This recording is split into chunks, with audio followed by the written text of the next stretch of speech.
For today's video, mag-grocery kami guys, pero dadaan muna kami ng palengke kasi mamimili kami ng mga gulay. Sa palengke na kami guys, bibili kami ng mga gulay. Ayan, dito kami namimili sa likod ng palengke kasi dito nakapwesto yung mga gulay. Ayan, nauna na si Lynn. Sabi ko bumili dito ng mga gulay kasi mas mura dito kaysa doon sa papasok pa sa loob. Dito kasi mas fresh pa ang gulay dito kaysa sa loob. Mahal na nga, kaiba pa. Dito yan, namimili na kami yan guys ng gulay na bibili namin kasi mag-grocery pa kami. So shortcut na lang kami dito sa loob ng palengke papunta sa grocery store. Yan kasi ang aming tukoy. Duman lang kami dito at namili ng mga gulay. Yan. Nasa pagkatapos guys, dito na kami dumaan. Yan guys, shortcut na kami dito sa may mga prutasan. Malapit dito guys sa may mga mga karnihan tsaka mga isdaan dito sa palengke guys. Para makalusot kami dun sa kabila pang kalsada kasi ang grocery. Yan. Nangunguna dyan si Gilin. Kasi ako may hawak ng cellphone, siya naman may hawak ng mga gulay. Ayan. Nag-ano na kami ng ibang lagayan para hindi na siya mahirapan dyan. Ayan, dito na kami guys sa may mga nagtitinda ng mga mga karne at saka mga isda. Ayan.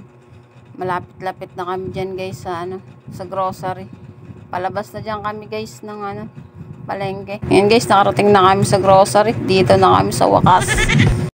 Pagkatapos guys, biglang nawala sa tabi ko si Lynn. Hindi ko alam kung saan nagpunta.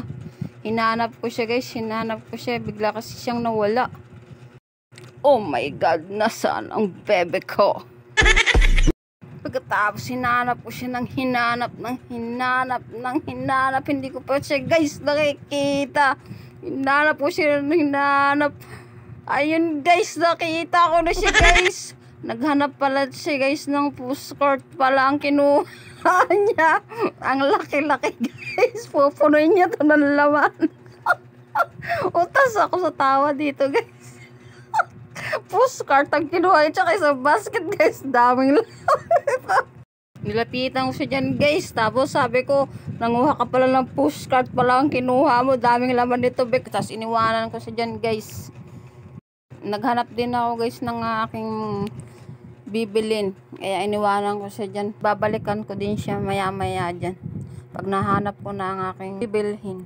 A few moments later. Katapos yan guys, binalikan ko na siya dyan guys. Ayan, puno na ang kanyang pushcart guys. na kinuha. Sabi nga niya, minsan-minsan lang daw naman to.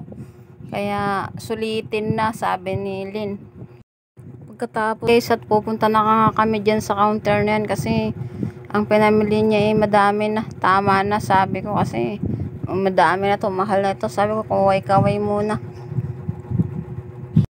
At andito na nga kami guys sa counter at may nakita pa siya ibig pa atang bilhin. Sabi ko, ay tama na. Sabi ko gano'n sa kanya. Dami na yan, sabi ko. Ayan na guys, nag-ano na siya. Siya na ang sa counter na siya. Magkano kaya lahat ito? Ito ay libo-libo pihado to. Pagkatapos nga yan guys, yan, tuwang-tuwa siya dyan guys, magpatas dyan sa sa counter. Ayan.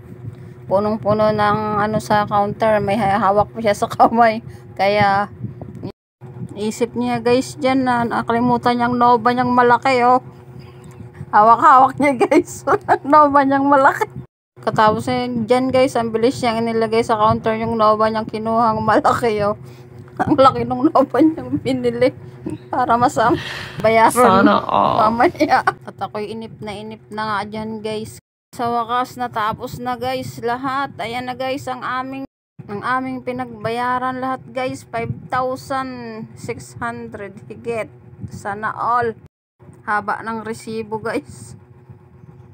Pagkatapos lumabas na kami ng grocery store guys at bumili muna kami ng pang-ulam, ang tanghalian kasi hindi na kami makakaluto. Sobrang pagod na init. Ayan guys, namimili na kami ng Nandito kami sa bilihan ng ulam, namimili kami ng aming uulamin ng tanghalian ni Lynn. Ang sabi ko sa kanya, gusto ko ng sinigang. Sa kanya naman menudo. Yun. Yan, menudo po ang napili niya. Masarap po kasi ang menudo dito sa Balayan, Batangas. The best po talaga. Pagkatapos guys, nakabili na kami, uuwi na kami guys kasi sobrang init na at gutom na po kami guys.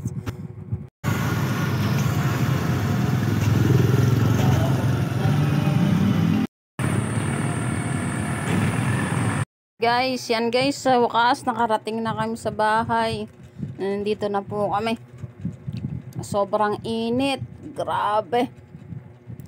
Ang sarado pa ang gate. Pagkatapos guys, nauna na ako dyan guys na pumasok guys para makapag-prepared na ng pagkain. Guys! Kain tayo guys, napagod kasi nag-grocery ang init-init, oras na Kain na tayo guys. Kararating lang namin. Kain tayo sa lahat ng mga hindi pa nagtatanghalian niya. Kain na po. Nagbili lang kami ng sinigang tsaka menudo yata itong menudo. Doon sa palengke kasi tanghali na gutom na. Kain na tayo. Kain po. Thank you Lord sa pagkain. Thank you po sa pagkain. Kain na. Kain po guys. Sarap ng sinigang kasi nila Gusto ko ng sabaw. Harap. Ito po, menudo. Menudo. Gusto niya kasi ng menudo. Sa akin naman sinigang. Tapos, meron dito patatas.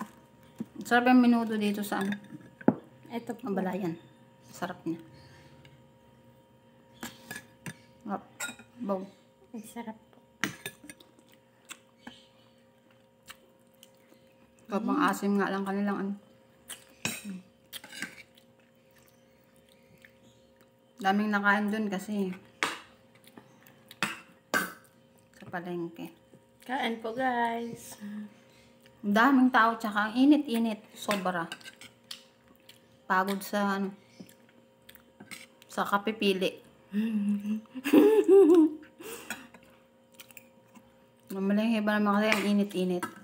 Pwede mahingi ng gulay. Sabaw. Ayun, gulay. Sabaw.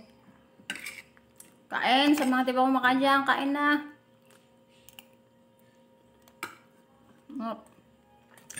Ang harap din itong menudo. Tapos meron kami. Menudo. Ito po sa gulay. Kaya kami bumili, din na kami makakaluto ng tanghalian. Sarap po yun. Kasi oras na kaming pumuntang bayan.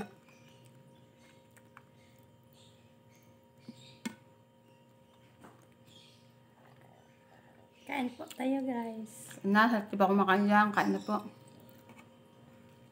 Pero masarap siya. Sobra.